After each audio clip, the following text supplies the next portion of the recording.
Hello, everyone, and welcome to a brand new episode of the LongPlayCast. I'm Paco Treviño, and today I'm joined by Lauro Chapa.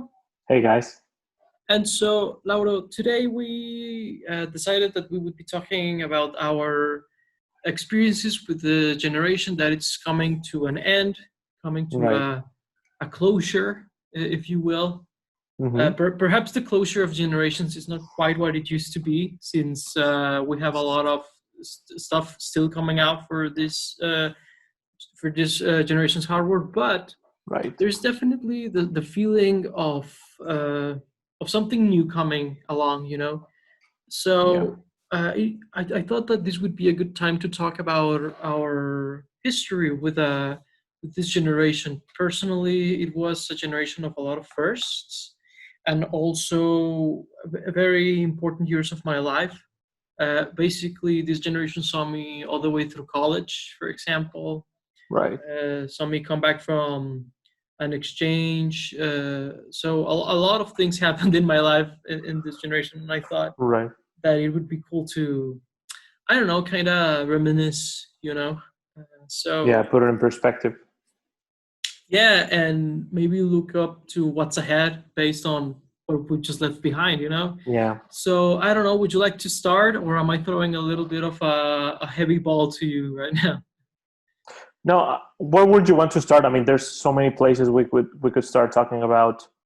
Right. So I guess that we could make kind of a story, right? Sure. Why don't we start at the beginning of the Yeah. generation where, Definitely. yeah, the cliche, but like the PlayStation 4 and Xbox One were announced, Mm-hmm. but I guess that you could say that the generation really started a year earlier with the Wii U. And Yeah.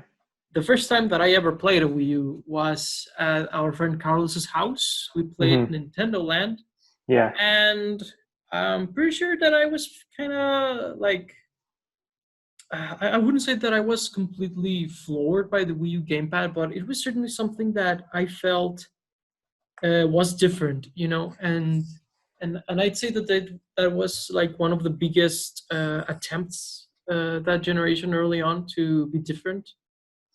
Yeah. I think Nintendo always tries to be different. I mean, with each and every generation, we still see it to this day with the Switch. I mean, I think Nintendo always plays by their own games, so it doesn't necessarily align themselves to generations. So it's a little bit tricky with the Wii U and the Switch. But definitely from that first time playing, I was like, wow. I mean, they could do so much with this, so many gameplay mechanics and whatnot, and they sure did. I mean, I think to this day, there's people are still trying to get that dual screen experience with that the Wii U had us play. I mean, whether it be in the Switch or maybe with your phone and a console or your PC, and I think that Nintendo didn't stop innovating throughout the whole generation. Yeah, it's kind of interesting to see. I guess that the Switch would be good to kind of save it for later. Sure. Uh, but the Wii U was definitely like, wow, this is what's next, right? Yeah. Like uh, if the Wii kind of dropped the idea that it's just a controller and you can have all kinds of inputs, I guess that the Hmm. gamepad was like, it's not just a TV anymore, right? Like you can bring Right. some of it with you. Hmm. And I feel like, yes, we had a lot of great experiences with the Wii U gamepad, but I do feel that we didn't get enough of it. I do think that the killer apps were there, but like it didn't have the ball rolling quite like it could have, Yeah. especially on third party support, because I think that Nintendo put out a very solid library on the Wii U. Hmm. But the third parties, I do feel like it was strong early on, but that was kind of it, you know. Hmm. But definitely some of the best games, in my opinion, are there. Like we're still talking a lot about Breath of the Wild and its new prequel coming out and the sequel that's yet to come out. That link is pretty much the link for a lot of young players now. that are Mm-hmm. seeing him in Mario Kart or seeing him in Smash, and it's there, and it's essentially a Wii U game.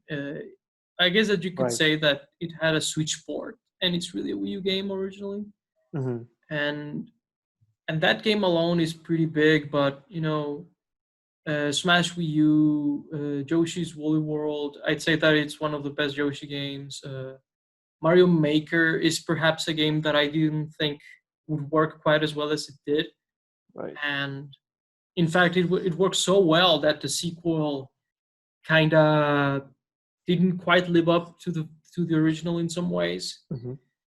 And I don't know, I think that they were very intelligent in giving you so many inputs with the gamepad as well, like the microphone, the touch screen, the Mm-hmm. gyro, the speakers.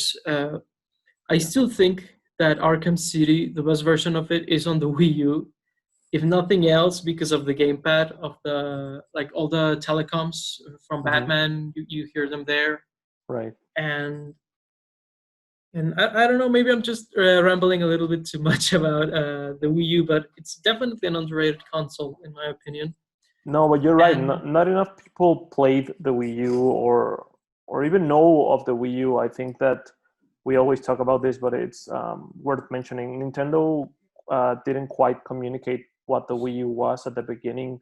People thought that it was like an add-on for the Wii, or like it was like the Wii 2 or something like that. But it didn't really communicate what all the new things it had, and you had to play it yourself to see all the gaming opportunities it brought to you. And yeah, not enough people bought it, so Nintendo had to abandon it. right, right, yeah, that's definitely a shame, but uh, it's interesting how it kind of shaped a little bit of the generation early on. Mm-hmm. And I think that some of the asymmetrical games that it kind of brought to the table would be iterated upon throughout the generation. Some very interesting games, asymmetrical games, would be made through other means, not many on the second screen experience, but through online or wireless on the Switch or things like that.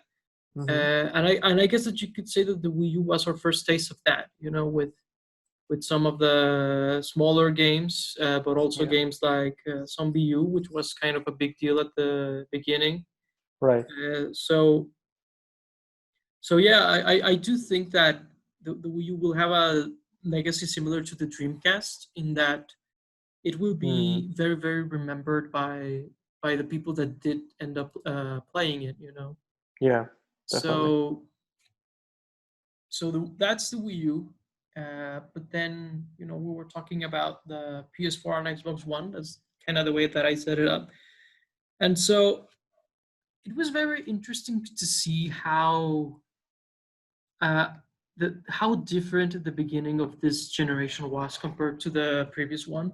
Yeah. Because the last one, even on my limited, I was kind of young when the PS3 and 360 came out, Mm-hmm. but even then I felt this like Sony was this massive corporation, and they have the PlayStation brand so strongly, Established. based on the gaming market, and Right. Microsoft in a weird way kind of being the underdog here, which is kind of nuts to see it that way, but it Mm-hmm. kind of was true how the 360 was coming from essentially a failure of the Xbox, Mm-hmm. commercially speaking. And this generation was completely different, whereas Sony was now trying to not commit the mistakes of the PS3, and Yeah. Microsoft has all this confidence from the Kinect and the 360 that I feel that it was kind of what led them to one of the worst eras of the Xbox. Yeah. Uh, I mean, in fact, today I was reading a little excerpt from an interview that they did with Phil Spencer, how Mm-hmm. essentially in 2013 they were looking at, hey, maybe the Xbox brand will die in 2014. We have to do something completely different because yeah, the original Xbox was honestly a disaster. I mean, Right. like the always online DRM thing. I mean, it's still not like we're still trying to get away from that on PC, and Yeah. and Microsoft was trying that on Xbox almost a decade ago. And the legendary video from PlayStation, right? How to How to end your share your games. games. Yeah, Yeah, and it's weird, you know. It sort of seems like the tables have turned. You know, it sort of seems like we're back at the place that we were when the original Xbox and the original PlayStation 2 finished, where like Sony was on top, and then starting the next one of the PlayStation 3, Sony was like down, and you know it seems like it's happening. They're inverting roles again. Like people are not so hot about the PlayStation 5 now, and are really interested in seeing what Microsoft is doing, whether it be with Game Pass or xCloud or whatever.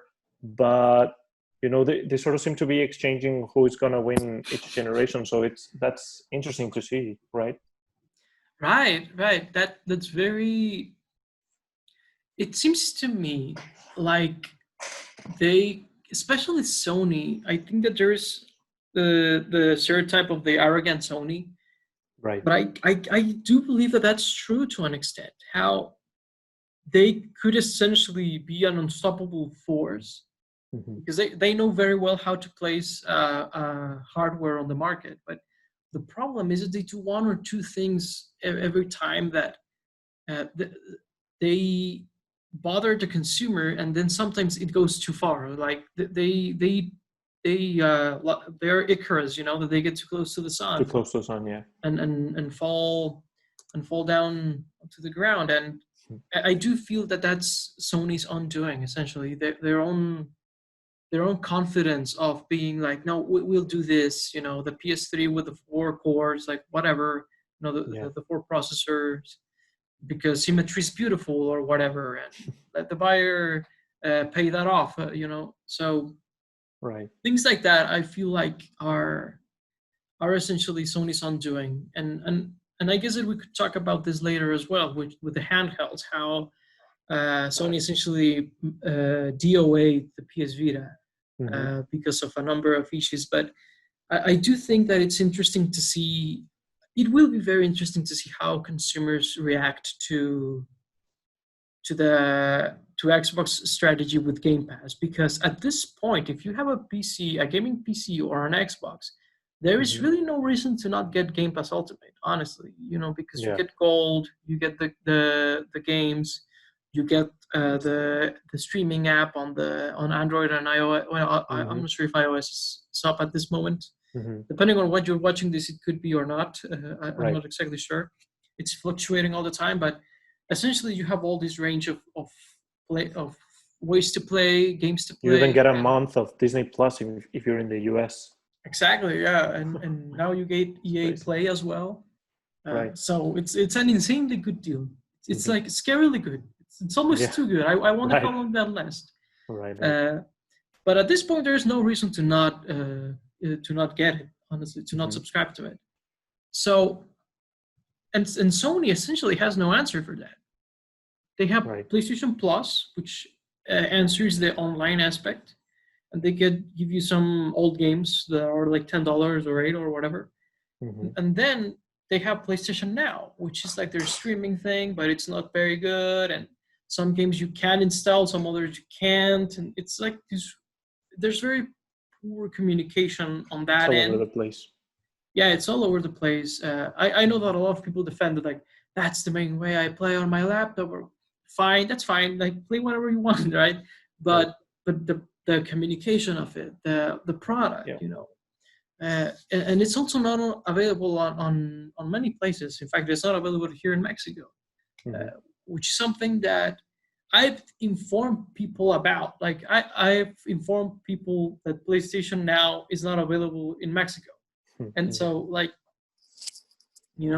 friends of mine say, I want to get the one from Sony because I know that Microsoft has one and Sony has. I want to get that. They can't get it. Right. So I don't know, weird things like that. Like when that kind of stuff happens, it's like a bad sign already. Hmm. Right. And so I do think that Sony is falling a little bit behind on that end. And I'm not so sure if exclusives are going to be that a force of nature that they were this generation of just selling Yeah. hardware. Like God of War comes out, it sells a ton of PS4s and Spider-Man. And, I don't know if they can pull that off because of this launch. I Right. honestly feel like this launch from Sony, like the argument is always like, oh, Microsoft they may have the better hardware on the Series X from what we've heard and seen and all that, and it's like, well, it's like it's fine. It's Mhm. not where it could be, right? So Right. that'll be interesting to see. Uh, Yeah. but yeah, what do you think of consoles essentially doing a 180 when it comes to the casual market? Because I think that that's one of the things that essentially undid the Wii U, and I think that that's another thing that Microsoft really had to change. Because do you remember how the original came out with the Kinect, and Yeah. then Mhm. The they had to Xbox like, One came with the Kinect, and then oh, I think we're losing you there, man. Xbox. Sorry. So the original Xbox One came with the Kinect, right? Right. And I always thought about the Xbox brand as more of the casual, brand. And so yeah, you think that the consoles should go away with the the casual market, because PC. I mean, even though right now it's more easy to get into, it's always been about hardcore gaming and whatnot. You have to build it yourself and all that aspect. So yeah, I think it's wrong for the consoles to step away from being that like casual friendly market, which now I think it's going more to the mobile gaming world, right? I mean, mobile gaming has a lot of free to play games, and a lot of the popular games that people are playing right now. Fortnite and Call of Duty, even, I mean, Among Us, League of Legends. So I think that casual gamers are moving towards mobile gaming now. It's it's very interesting that you bring mobile gaming, because I think that this was the generation where they like put their foot down, and like it's this now pillar in terms of, Right. if you want not so much of creativity and whatnot, but the economical aspect of it. It's like Definitely. it's massive at this point. So Hmm. it's very interesting that you bring that up, because I think that what I was saying about losing that casual market was kind of a necessity to drop it, because you know people are playing on the phone that they already have. Maybe they don't see the need for a 400, or in the case of the original Xbox, I think it was like $500 with the Kinect and all that. Hmm. So I don't know. It's interesting. I think that it was a good idea to step away from the very casual gaming, Okay.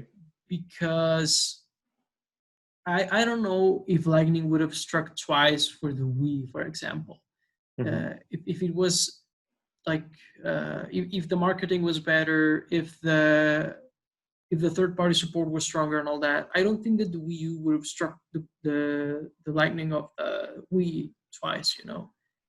So I think that it was a good idea in the sense of dropping the Kinect Sports and dropping the this and that, and focusing more on really utilizing the hardware to bring forth the medium a little bit. Hmm.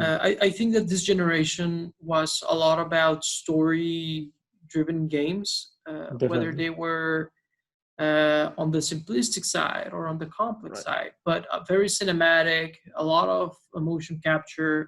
especially on the exclusives. I think that Sony Right. had a lot of output in terms of that, like Uncharted, on God of War, on The Last of Us 2, and I could go on for a while, right? Right.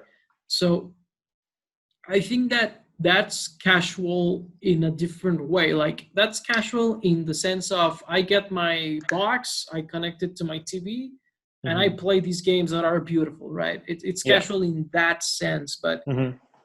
no grandmas are going out getting a Yeah. PS4 for their PS4 sports or whatever, right? Hmm. I think that that's that's the approach now. Like it's casual in the like dude bro kind of way, right? I don't know Yeah.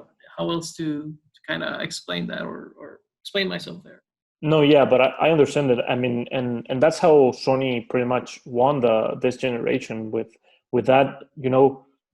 How you're calling it. I mean, casual market for gamers. Like when we're talking like casual gaming, we're not even putting them as gamers, right? We're like your grandma or like very very small children or like people who don't even know what gaming is or like don't even consider themselves gamers even though they are. But here we're talking about like people who do consider themselves gamers, who have a console, who know how to work these things, but don't really get into that, like don't get into like indie games or like competitive gaming or like streaming and whatnot. They just want to play like their games like after work or on a weekend, and they pretty much play these types of games. I mean, the single player story driven ones. I mean, apart from of course your Call of Duties and FIFAs and whatnot, and that's how Sony dominated the generation. I mean, I remember one of the first games I played on the PlayStation 4 was the Injustice. No, not Injustice. Infamous game. And one of the last ones I've played, it's Last of Us 2. I mean, so single player experiences have been there since day one, and they're still going on. So it's a very important part of this generation. Yeah, now that you mentioned Infamous, I also kind of bookended it with fairly cinematic games, but I did so with Infamous and with Ghost of Tsushima. I Right. I guess that I technically could play anything else on the PS4 at this Sure, point, of but course. that was the last game that I like played through and experienced and all of Hmm. that. And Sucker Punch Games. I guess that they bookended the PS4 for me. Hmm. Uh, but I think that you brought a very interesting point, and I would like to contrast it with PC gaming, which these are not news. This is not exclusive to the generation, but like I said before, this Hmm. was the generation where I built my first PC from a Yeah. lot of years of playing on my dad's computer and like the family computer and whatnot. I finally bought one, and the contrast there is that people are like so invested because they buy and assemble and all of that their own hardware. The PC is Right. essentially unique. They get kind of cultish at some point Yeah. with the AMD versus NVIDIA, AMD Hmm. versus Intel, air cooling versus water cooling, and all these things. Like everything is a cultish war of who's right and who's wrong, who has the Hmm. best hardware, all of that. Yeah. And to me, at some point, like I also kind of get why console gaming is so appealing because like you are for example, I was changing my PSU and you have to remove all the pins and put it back, and it's like, yeah, Hmm. I never had to worry about this stuff. So I get the Right. simplicity. I get why it's like when people say that console gaming is gonna like stop existing or slow down or things like that, that's what makes me think it's not gonna be the case, because you don't see a lot of people going out and getting like these home theaters and buying these 4K Blu-rays and if I want to translate it to film, to movie Film. Yeah. fandom, like that's rare. Like I kind of do that, but that's rare. Hmm. And like Yeah. most people People are watch on like, their phones or laptops and whatnot. yeah, people watch on Netflix on their Yeah. phones, and like filmmakers get heart attacks when they learn about this stuff. But Right. that's a reality. Hmm. And I think that console is like that enthusiast. Like I want to play these like really cool games, and I want to buy this dedicated hardware, but I'm not gonna waste any more of my time on that. That's my sense about it. Uh, and speaking of consoles, this was the very first generation where I got an Xbox. I've had Oh wow. Nintendo since the N64 Hmm.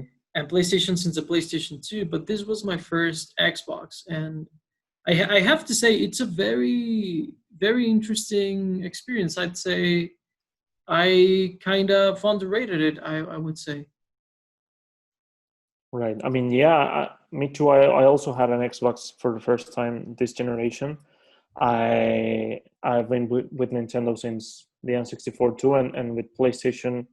I didn't have a one and a two, but my cousin that lives like very near me had one, so I didn't bought the PlayStation. So, but I felt like I did. So yeah, I also had an Xbox for the first time, and I think we had kind of different experiences. I didn't play it that much as for example my Wii U or my Switch or even my PlayStation 4.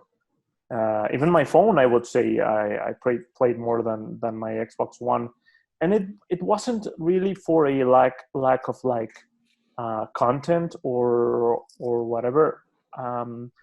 All the things that I wanted to play, I could play elsewhere. So that's pretty much why I didn't use it that much. All the exclusives that it had to offer me didn't really like um, made me wanna like buy them over buying other stuff on other consoles. Really, Yeah, I get a lot of that sense as well. I do feel a lot like that when it comes to the exclusives. I feel like they are few and far in between, the ones that really appeal to me. mm-hmm. I was really like I got it early in the year, and really what I was doing, I was playing all these classics that are essentially Xbox exclusives by this point. A lot of them were N64 games and so on by Rare. But also, I really started noticing how dependable Game Pass is. Like, I want to try a new game. Right. Like, I just want to try a new game, and I like look what's in there. I download it, and that's it. Mm-hmm. And it's a very different experience, I'd say, from a PlayStation. At least now, I don't know early in the Yeah. generation if they were that different. From what you say and from what I've heard, no, Yeah. they were very similar, Mm-hmm. just like the exclusives and whatnot. But I'd say that it has changed a lot because of Game Pass, because of this new emphasis on the Definitely. library of putting it at your command, so to speak. I'd say that that's a big one, a big aspect about Xbox right now. Mm-hmm. Uh, and I do think that like shift is kind of what we're seeing now with streaming. I'd say that this was I'd say that this just started like this year, right? Like streaming really started Yeah, now, streaming. I'd say. Yeah, uh, definitely. big, I mean, xCloud is just coming out. Before we had like GeForce Now, which was in like beta, and I think it has not been out like for that much time. Other companies have been trying it and whatnot, but yeah, really this year has been like where streaming has come to like a has come to being a real pillar of gaming. yeah, and they couldn't have picked a better time, with Right. the quarantine that it became a year. Yeah. uh, and it's interesting. I want to say it was like 2 years ago when we subscribed to the GeForce Now program, Yeah. the beta, the open beta. Mm-hmm.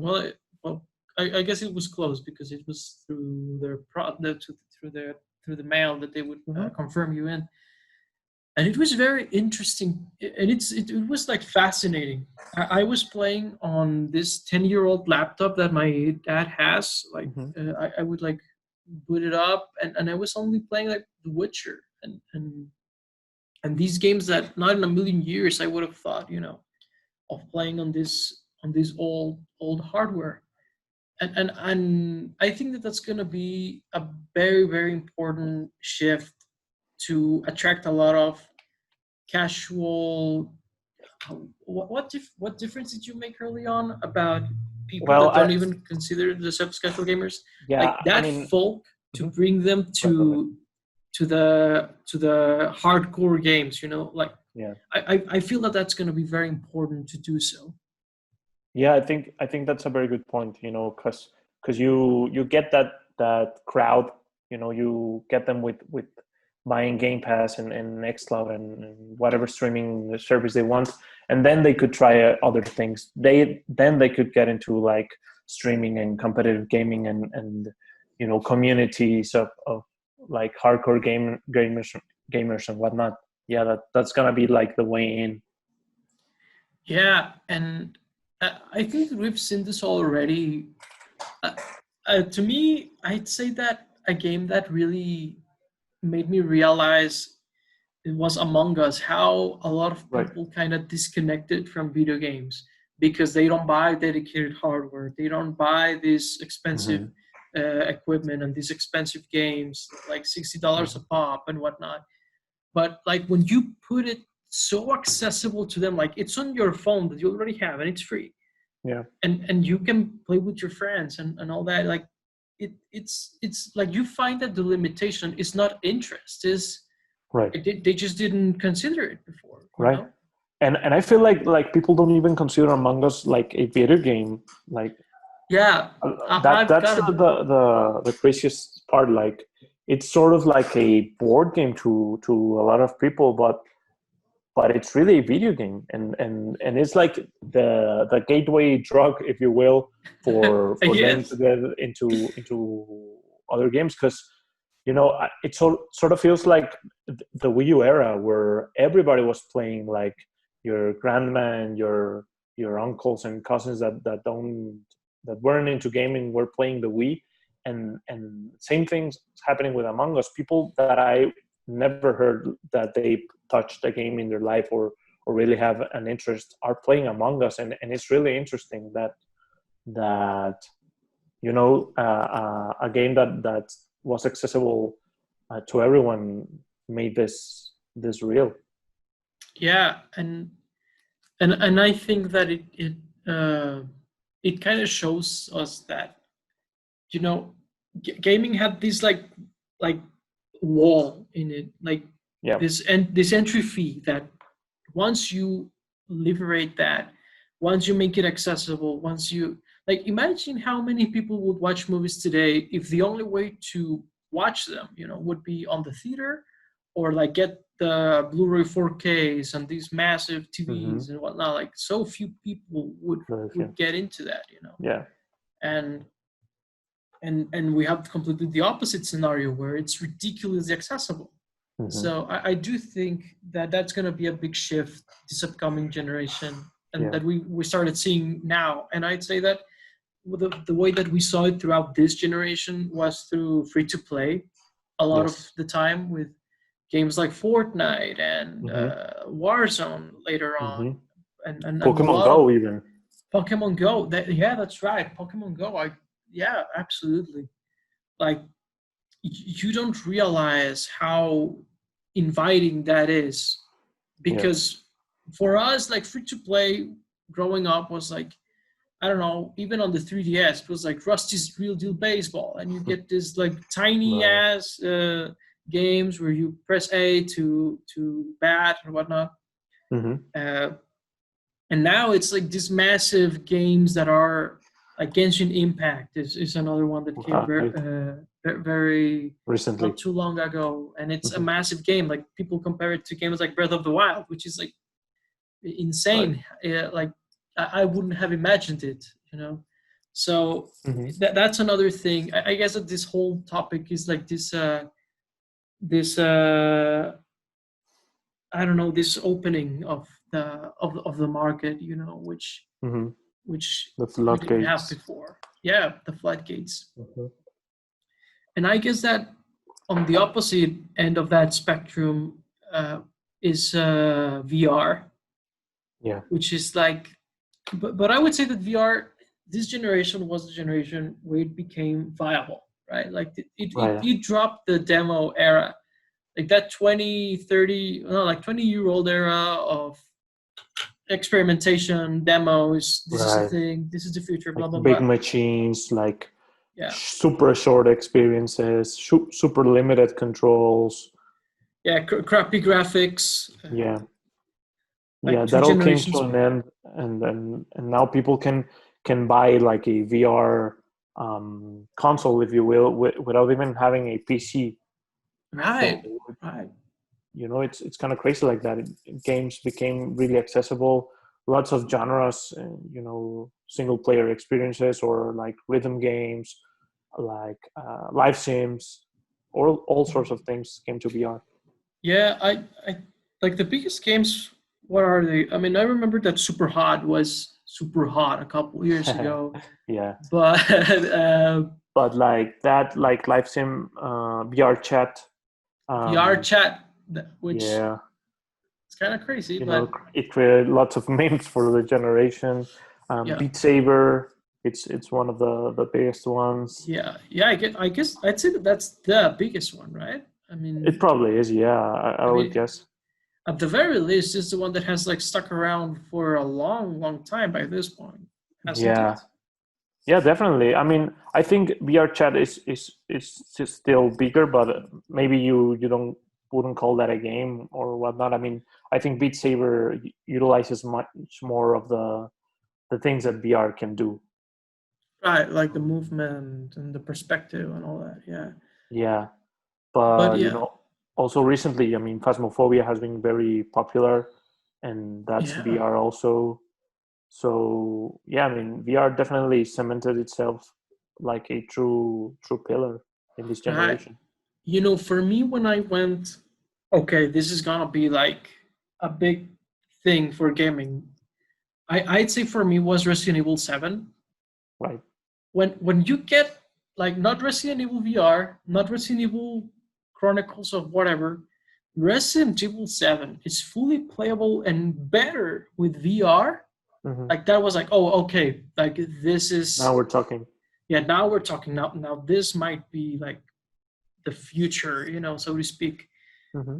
That was for me when Resident Evil 7 came out, and like that was the definitive way of playing it. This fantastic game and all that. I Yeah. think that was it for me when I went like, oh, okay, like this is gonna be crazy later on. This is real. Yeah, this is real. Like we dropped the blocky shoot the arrow games, Mm, yeah. which are still a dime a dozen, but that's not Right. the problem of VR. That's Hmm. Yeah, that's a problem of people making the games. yeah, yeah. Well, at this point, yeah. Uh, I mean, we also got games like Fallout VR and Doom BFR, Hmm. but Right. I'd say that that's a bit more compromised because of the traversal and all that. They didn't quite crack that one, I'd say. Hmm. But yeah, and I think that it'll be even crazier. You were talking about VR sets that don't even require a PC or console, Yeah. like the Oculus Quest. Hmm. Very recently, the second one came out, and people are Yeah. saying that that's like, yeah, most people are good to go with this. Hmm. And if hardware like that becomes more and more accessible, I'd say like if Oculus Quest 2 gets games like Half-Life Alex, Hmm. I'd say like, oh, that's like a way of playing now, you know. Yeah. Yeah. I Uh, mean, and imagine if it get something like Game Pass or streaming, it would be crazier then. yeah, like yeah, it would be like the cheapest way of getting the best VR experience, essentially. Right. Yeah. Only second to Nintendo Labo VR Yeah. in full 240p. Hmm. Yeah, Labo VR or like the new Mario Kart AR or whatever it's called. I mean, Home Circuit. Home circuit, yeah. You know what? I think that the home circuit is a very cool concept. You know, Yeah, I mean, I'm not so sure if it's a video game at that point. I mean, right. it like blurs the line a little bit of RC cars and video games, but I mean that's what we love about Nintendo, don't we? Like that experimentation of like the tried and true Mario Kart experience, but bring AR. Pokemon Go as well has a lot of AR stuff. Hmm.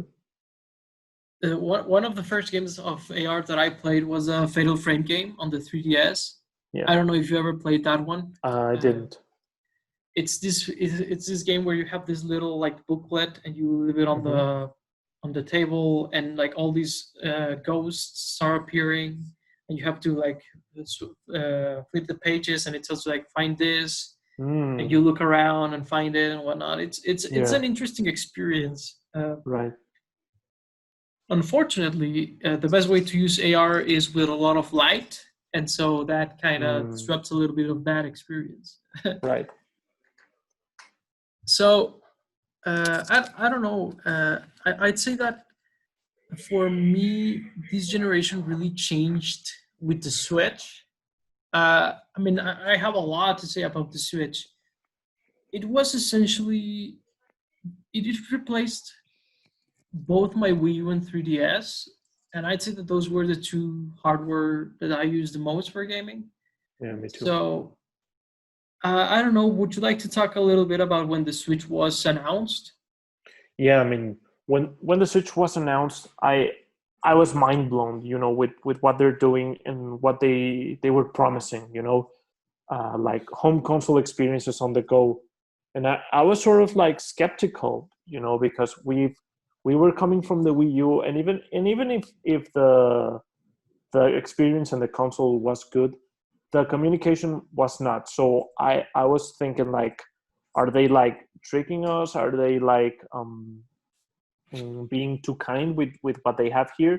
But no, they really had in their hands a truly unique experience. I remember being very hyped for the launch of the Switch. It really had great games with Breath of the Wild and Bomberman, and even like One to Switch. Even if it didn't have legs for me, it had interesting experiences for you to get to know the Switch, and snipper clips. I think it also came at launch window and whatnot, and and yeah, I mean they delivered on what they promised, which was having home console experiences on the go, and it feels so good, to be playing at your home and just grabbing the Switch and taking it with you and just like playing it in your hands. It's almost like, I think like today we probably take it for granted, but it's still like incredible how they do that. Yeah, it's crazy how fast I took it for granted. Yeah. It honestly is. Like you go, oh, I might like bring it sometime, Right. but then it becomes a thing that you can't live without. It's kind of like your second phone, Yeah. At Yeah. least for Yeah. me. Like I'm gonna go to school. Like I was still in college when it came out. So I'm gonna go to Hmm. school, and on my free hour, I'm not gonna play the Switch. Like what? I'm supposed to Yeah. socialize now. Yeah. So Right. uh, it was kind of like that, kind of like this magic thing almost. It's kind of funny to call it magic, but this thing that it's I'd say the most revolutionary thing that has stuck, because you Hmm. could talk like the second screen experiences, the 3D on the 3DS, like a lot of things came and went, right? Hmm. But the Switch has stuck around, and in fact, a lot of people are trying to emulate the Switch, like to copy it in some way, Yeah. like get that mobile space of AAA gaming. Hmm. I'd say that became like, oh, this is a thing now, right? Yeah.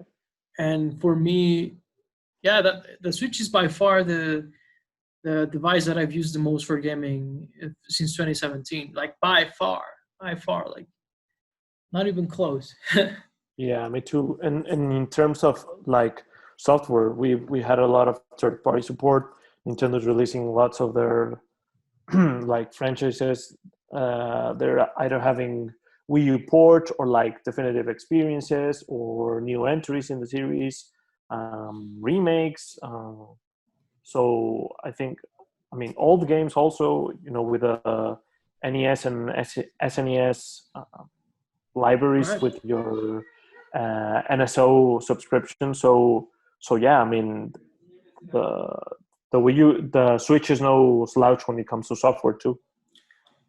No, not at all. In fact, I'd say that we talked a lot about the PS4 exclusive early on. I'd Hmm. say that Nintendo Switch like trumps the PS4. Oh, definitely, In yeah. terms of the variety. because I do feel Yeah. like the PS4 exclusives kind of start falling into a box Sure. Yeah. of like they're very cinematic, very story driven, and they Hmm. either are open world or linear.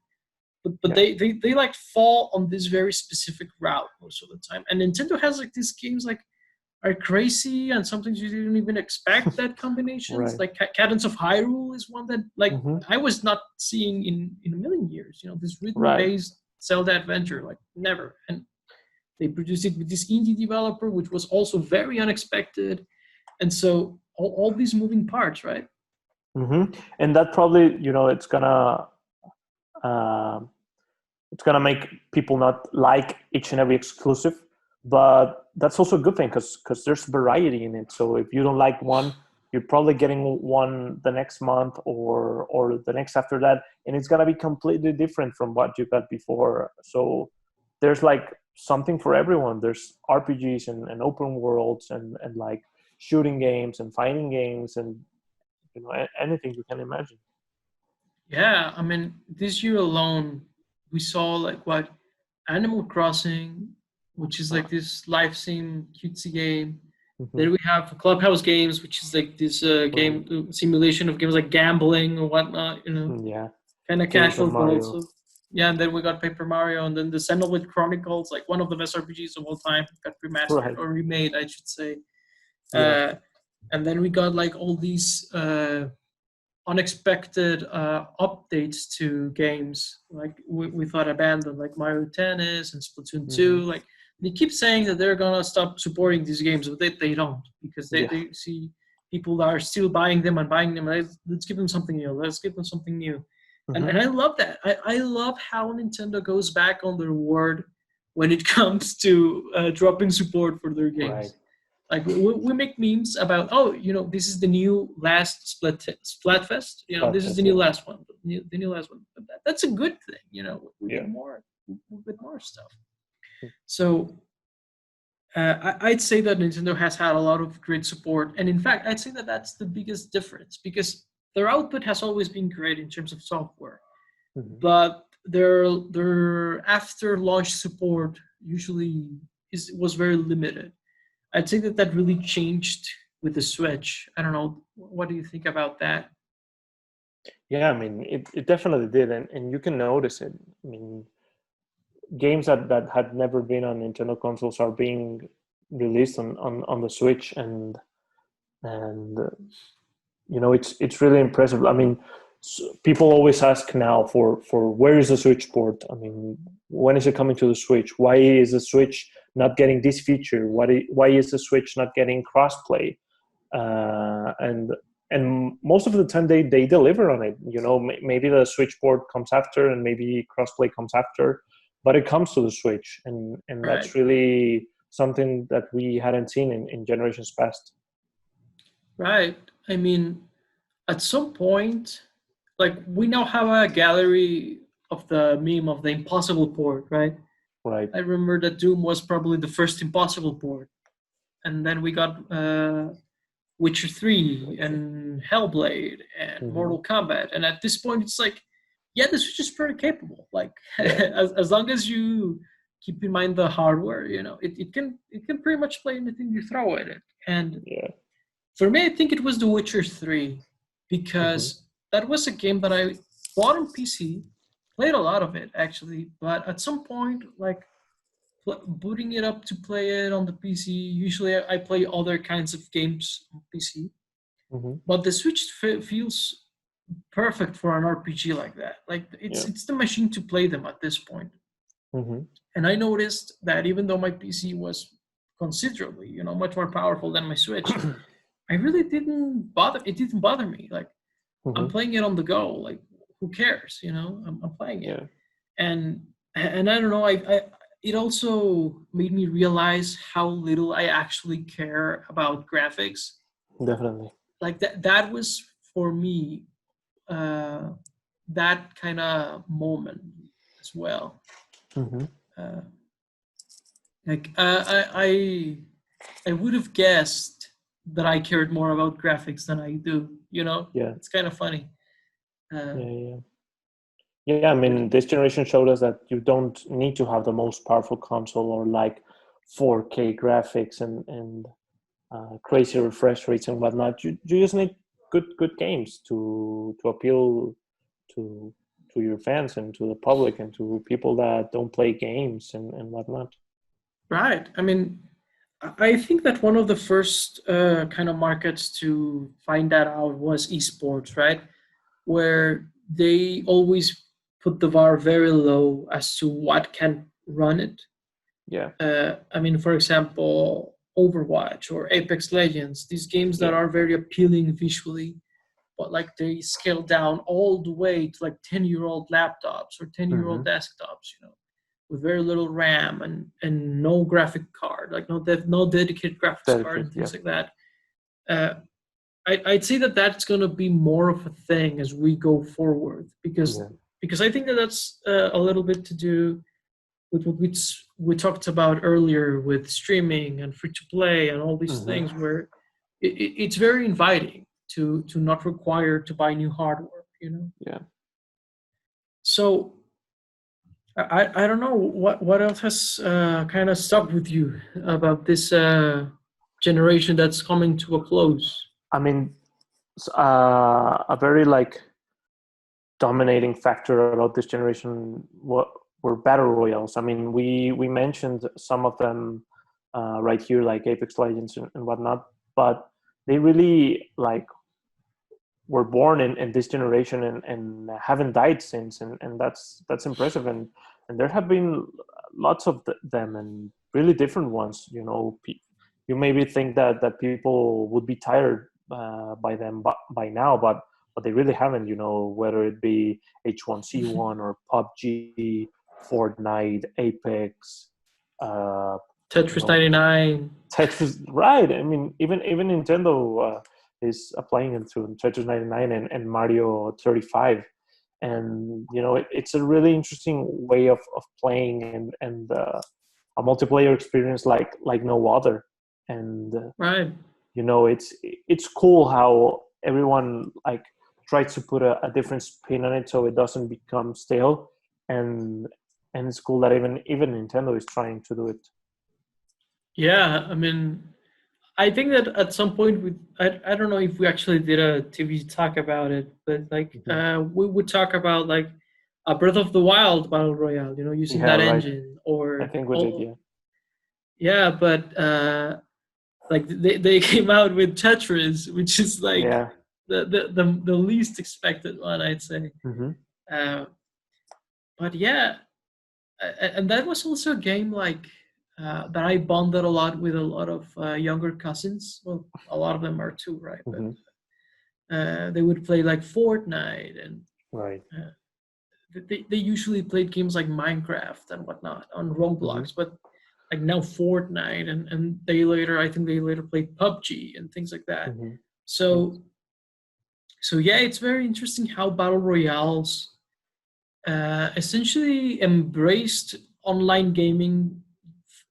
Not, I don't think that we had ever seen something quite like that. So massive. Like, yeah, definitely. Even MMOs wouldn't usually be that massive in terms of the simultaneous players that you interact with.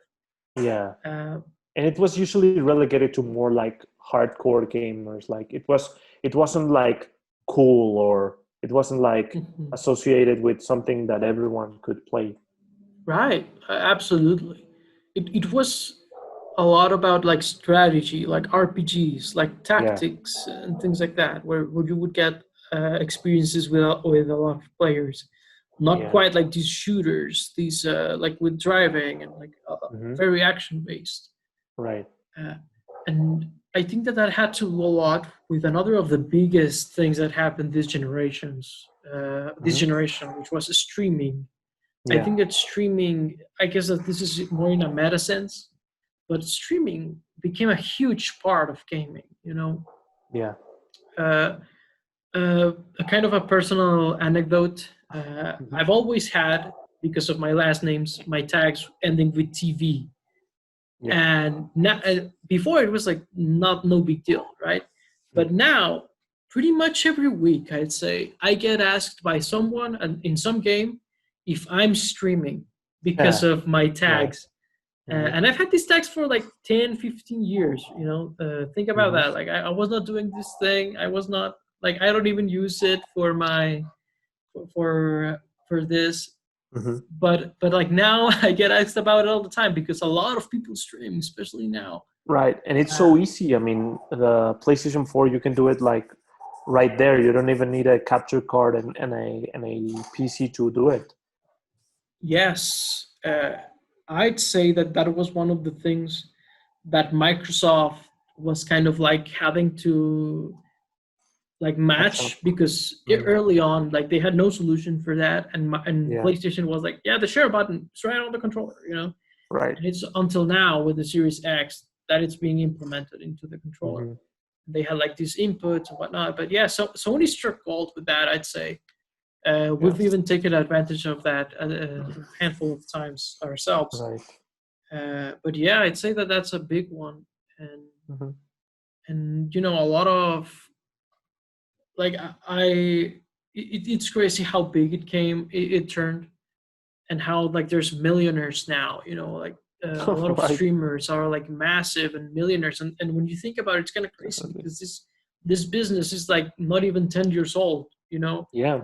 So it's kind of crazy how fast it grew. I think that that's a lot about to do with even the like the little brother experience, you know, like the Hmm. perpetual little brother experience of watching someone else play. Uh, Yeah, and like a lot of like mainstream people are getting into it, like playing with famous streamers, like actors and like football players and politicians and whatnot are getting into streaming like as the fans, right? Not as the like main people that people are watching. Like they want to play with the streamers, not themselves be like the center of attention. So it's pretty interesting to see. yeah, I mean, I guess at least for me, the one where it was like the surprising one was Drake, right, with Ninja. I'd Right. say that that was the surprising one, and And I then think after that, that's still the like record for most concurrent viewers on Twitch. I think they still have it. yeah, because that was the crossing of the bridge. I'd say that was Yeah. the reason. That was like, oh, now mainstream artists are wanting to like be part of this. Right. uh, and I'd say that that's going to be an ongoing thing. I'd say Yeah. that that's going to be like it's going to get only bigger and bigger as Hmm. more people stream, as more people play and watch, Yeah. you know. and and yeah, I mean, streaming is going to be probably the main way a lot of people play or enjoy games, I'd say. Yeah. Especially a lot of like very cinematic games and whatnot. I'd say like there is a watch party aspect of like watching someone play maybe The Last of Us, and a lot of people Yeah. react to Definitely. it and whatnot. Sure. You know, so I mean, I think that I spoke of as if it was something on the future. Now it's something that's happening now, but it's going to be more and more mainstream. Hmm.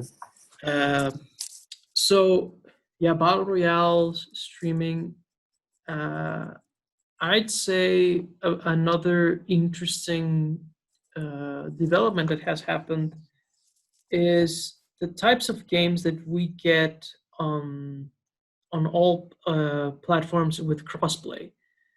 Right. Crossplay was usually something limited to certain games with like one or two platforms, Hmm. but now I'd say that maybe outside of fighting games, crossplay is like a given for like shooters and Yeah. strategy games, and all these genres are like so dependent now almost of crossplay. Yeah. Now the weird thing is not having crossplay for a game, and like people immediately catch that and are asking for it.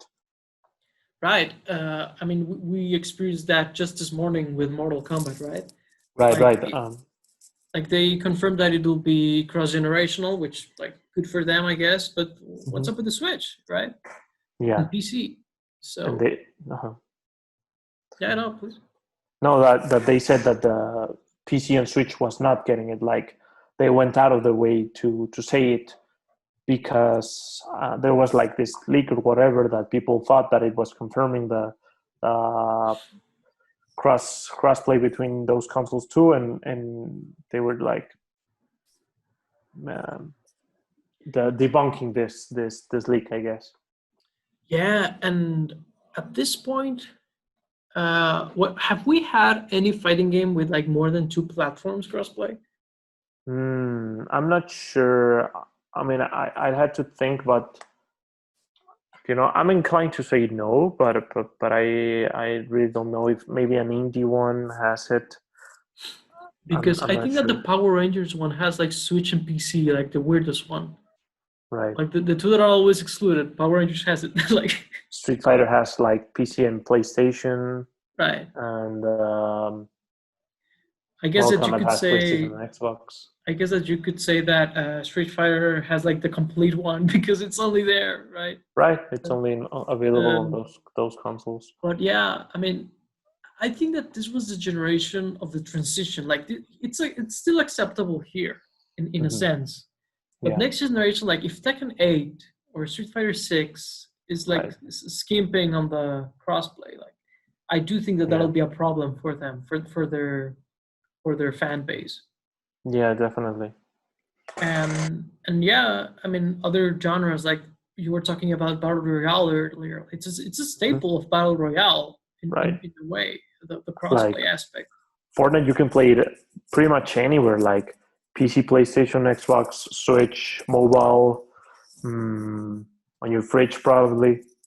Yeah, very likely. If you have Hmm. like a Samsung one running Android, yeah, you Right. can totally pull that off Right. at this point. Uh, but yeah, I mean, and Apex is had recently an update with a lot of crossplay. Switch is Yeah. missing, but on the way. But it's coming. Yeah. Yeah, but it's coming. God bless them. Right. And so, yeah, I'd say that that's another shift that we saw. Like the walls between the consoles and the PC and everything are also fading away. Coming down. Yeah. And yeah, so I don't know. I'd say that there was another one. I don't know what else. Do you have anything else that has stuck out to you about this generation? About this generation, I mean, I think we pretty much said it all. I mean, battle royales, VR, Nintendo experimenting stuff, single player experiences, streaming, game streaming, and Game Pass. Um, so yeah, I mean, it's gonna be interesting to see if next generation has as much things as we talked about, being new and being innovative about the generation. Yeah, we can only hope, right? Right. You know, something that will be interesting to see because we are seeing a lot of the shift of like the crappy bootlegish consoles that big corporations put out are now Yeah. like streaming services, right? Right. Like Amazon and like they're all throwing their hat to the ring. Hmm. Do you think that this generation will get another like an Ouya or like crap like that that would come out early on? No, I think you're right. I mean, I really hadn't thought about it, but that those type of consoles are turning into streaming services. Although I think that there is one that hasn't yet to come out, and that's the Atari one, the console. Uh, Oh, man, and that's gonna uh, be the last one probably. oh man, I don't want to honor those projects with like too much of our time, but Yeah. yeah, like the Atari one, and then there's the Intellivision one, and like oh my god, All like yeah, right. that's a mess. But I'd say that that's kind of different because that's borderline the minis, you know, like classics, Yeah. like the NES Mini, Genesis Mini, which is it's a trend that has still gone on. Like Nintendo did Yeah. that, and now everyone's doing it. Some of them right, some of them Hmm. wrong. Yeah, PlayStation but Classic. they also are trying to like be your main console and play new games and whatnot. So Yeah, the Atari one is doing that, but like yeah, they're insane, yeah, they're and crazy. yeah, they're not gonna pull that off, man. But And the uh, like the weird Soldier Boy one, like Yeah, that I mean that was even worse because that was straight Right, up a Chinese like emulation machine, right, and this right, right. guy just like it's mine now, it's mine. So weird. Yeah. Like you steal Super Mario Brothers, I steal your console. You know, like I Right. guess that was a thought process there. I remember when he retweeted this like parody account of Masahiro Sakurai, and he retweeted himself that Mhm. like the Super Smash Brothers Ultimate was coming to the To Soldier yeah. Boy. Right. Right? Yeah. Yeah. Yeah. Yeah. Yeah. I So mean, crazy. So yeah, unreal. so unreal. That's one of the few times that I'm glad Nintendo got all legal on them. Like that's one of the few where I go, Yeah. yeah, that was right. So yeah, I guess that's a fun way to like uh, wrap this discussion about the what is it past gen? If the Yeah. upcoming one is next gen, the one we're Sure. living is I I mean, suppose it's. I guess it's the current gen till this uh, week because this till week this week. the PS5 and Xbox come out. Yeah, you know what's funny? We got this email from Best Buy that it was arriving today, Mm-hmm. but it's already what 8:52 p.m. I don't think it's arriving today, Yeah. but Probably not. yeah, it's probably coming up, arriving tomorrow. But yeah, Hmm. we're Which is getting it funny, like a right? couple. You're talking about like the current gen, and just tomorrow you're getting the new generation. Yeah, that's right. I mean, it's kind of interesting. It's a weird feeling because I feel like this generation stopped without having that like end of generation drought that you usually get Yeah. on the end of the like just this year we got like The Last of Us Part Two, Final Hmm. Fantasy VII, Ghost of Tsushima on the PS4, Yeah. and this machine was not like it was losing any steam by Right. this point. So it's a different feeling, I'd say. Yeah. But yeah, I guess that's that for this Hmm.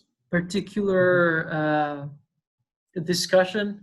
Do you have Right. any closing thoughts? No, that's it. Okay, so guys, thank you so much for watching.